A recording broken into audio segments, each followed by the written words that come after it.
seems to be stopping. It rained a lot in the last 15 minutes. I had gone walking quite a ways down by the lake, down there to the left for you. The forecast was no rain until 9, but then it started dripping and it really started raining. So I came back for the sake of the camera. And my trousers that was getting quite wet. So we're indoors again today.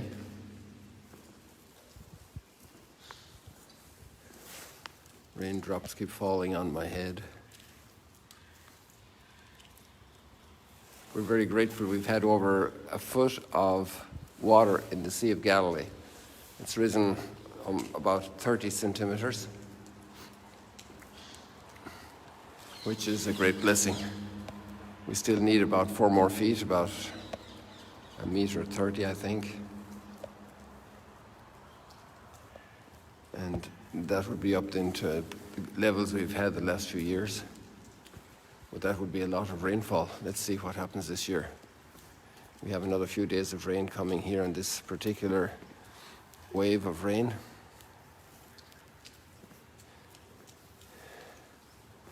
So here we are, outside, inside.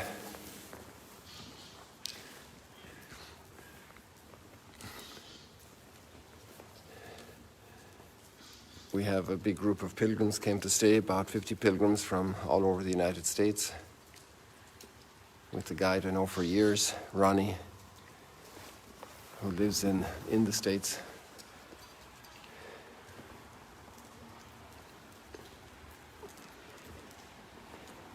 Things are becoming busier. We had quite a few groups yesterday, adjusting again to that rhythm. We had a couple of masses early in the morning, which was typical before, and it's nice to see that coming back again. People coming to pray. We had a Methodist bishop here yesterday with her congregation from the Dakotas.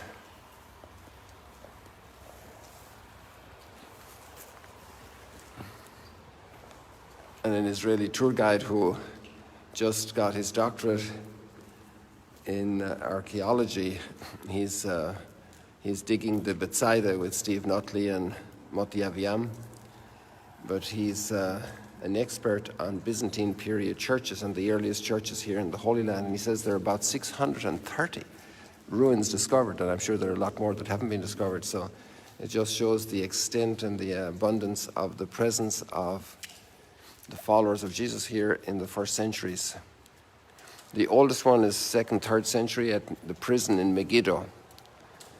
And he said even though some of them were belonging to breakaways in the faith, like the Nestorians, they all have the same design and form, so that those breakaways in the faith didn't really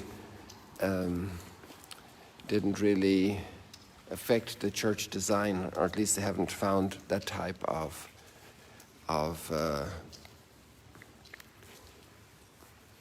identification so far. So today we have an extraordinary prayer with King Solomon. He goes up to the height of Gibeon, which is not here at Mount Arbel, okay?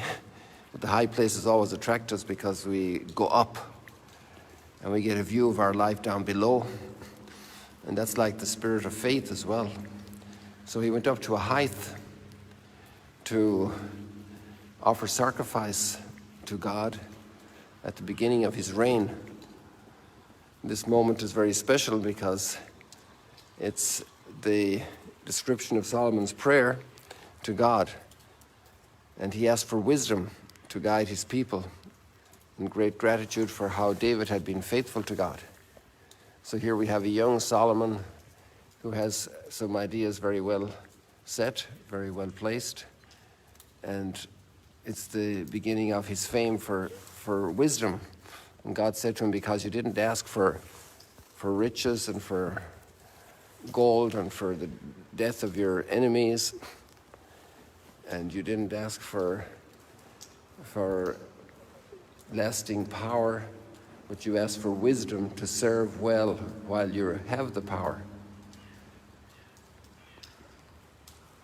And God said, because of that, I'll also give you the wealth. But it's amazing how wealth corrupts as well. And Solomon obviously has a different track later on, but right now let's focus on this fact that he asked for wisdom. He asked for wisdom. And the thought occurred today, we have many leaders in the world who are doing very questionable things with their power, surrounding small countries with big armies, policies that don't take care of life. We have all the situation of migrants escaping from horrible conditions in their countries, major patterns of corruption. Now, they're not all caused by the leaders, because the leaders really are the leaders that a people, there's a famous proverb, a people gets the leaders they deserve. It's just making a correlation between the situation of a people and the type of leadership that emerges, because there's a continuity. And the thing then is, great leaders can obviously influence for the good or for the bad. And so the thought occurred today to pray for wisdom for our leaders. Prayers are heard. And that prayer will also be saying to God, look, we're a people that want wisdom. We're not a people that want indulgence, because prayer is not just words. Prayer is a lifestyle. Prayer is a way of also following God's commands. And if the people don't want wisdom, then it's very hard for the leader to be a wise person and to lead well.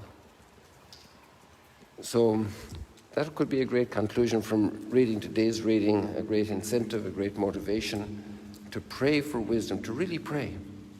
And St. Paul encouraged us to pray for our leaders, to pray for those in responsibility of social order, of all the good things of life, to pray for wisdom for those leaders, that they will do the wise thing, not to look for power, not to look to smash their enemies. Sometimes the social media language is very hostile, and maybe there are reasons to oppose policies, but there's never a justification to poke fun at people, even a criminal, a person who doesn't have the talents I have, a person who is maybe also mentally impaired, physically impaired. It's really not very wise. It doesn't speak very well of the person who utters horribly negative, despicable words about others. We can't do that. And especially for Jesus' followers, we cannot do that. He listened respectfully to Pilate, to the high priest, who was deadly opposed to him, who wanted his death. He's dealing with Judas. He's dealing with Peter when he failed. We can't do this to our anybody, and especially the political leaders, because we're also teaching the children, the younger generation, that everything is up for grabs. We can take out a baseball bat and smash everyone around us. We can break all the windows. This type of verbal violence can only beget an attitude of violence in our hearts. That also, what's the barrier between verbal violence and physical violence? It's a very thin veil, and if our heart is willing to verbally intimidate, to verbally despise, then that actions come in that direction afterwards is a logical consequence. It's a given, unless there's a major change of heart. You know what Jesus said, not the things from the outside contaminate us, the things from the inside, the thoughts of our hearts. That's what really contaminates. And so that requires a lot of self-control, because we might be passionately against policies. We might see that they're very futile. We might judge them to be very unwise. But how do you win the heart of another? By divisiveness? By hostility? That's not our culture. That's not the health of our soul, the health of our society, the health of our family. Imagine in a family if somebody is, and especially if it's one of the parents, or in a school, is very bad. How do you remedy this without destroying the confidence of children in family life. What a great challenge for some parents when a spouse is in a very difficult situation. And many times great parents know how to excuse the other spouse in front of the children and to ask to develop understanding and patience, and not endorsing the bad behavior, but encouraging understanding and patience, and when necessary also forgiveness. And people could have terrible pressures on them that cause situations. People mightn't have the formation and the background that I have, that you have, that we have.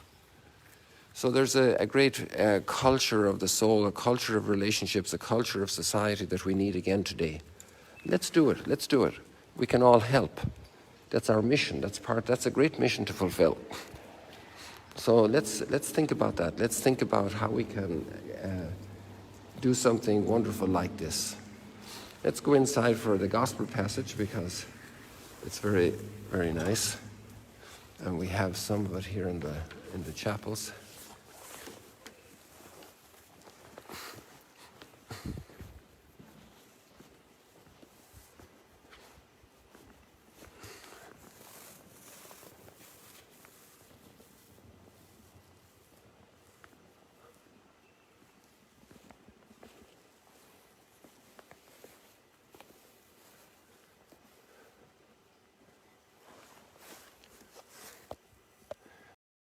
It was amazing last night. Oops, that wasn't intended.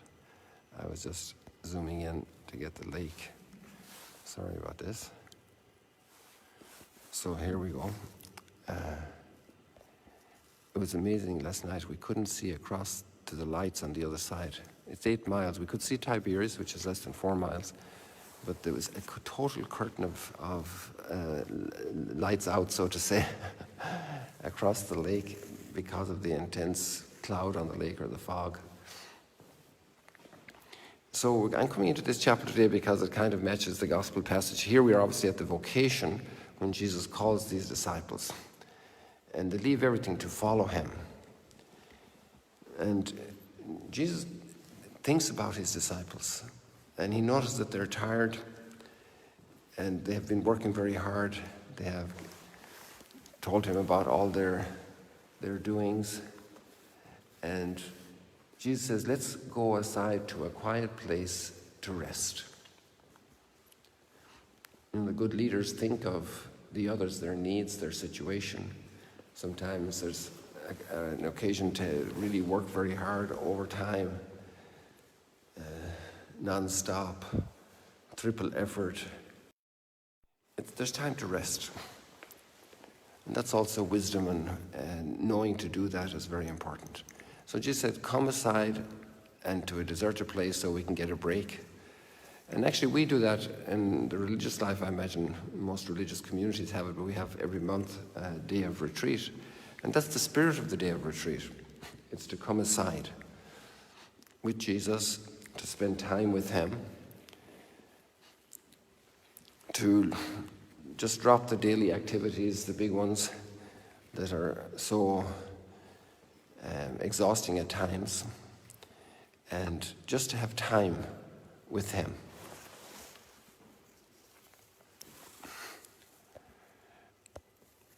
But then when they do this, they discover that the people already found out where they were going, and they show up.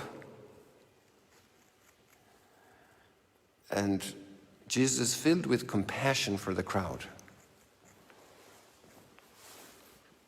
And so he dedicates himself again to teaching them. To be filled with compassion for humanity, to be filled with compassion for the people around us. I can imagine teachers for their children, teaching them, parents for their children, obviously. They're automatically tuned in. But imagine teachers, coaches, that spirit of real love and interest. And hopefully all our public leaders also would have that great spirit of compassion. Because the responsibilities given all of us in public life are to serve others. And to understand ourselves in that kind of spirit of service is basic. And then a spirit of service moved by great love. A love that looks for the good of the other. The older siblings, for their little siblings, they help their parents a lot. A spirit of compassion, knowing when to stop running, how to let the others participate in a game. Parents can teach children very much how to do that. I remember many little practical things our parents encouraged us to do at school when we became the ones in the bigger classes. How to bring in the children who weren't invited to play. Small things, and that develops the heart. It develops a heart of compassion. A heart of compassion is like the muscle of compassion. All of that needs exercise. It doesn't happen automatically without exercise. It needs growth. It needs good coaching, good guidance, motivation, encouragement. So I know today you'll be encouraging somebody. God bless you.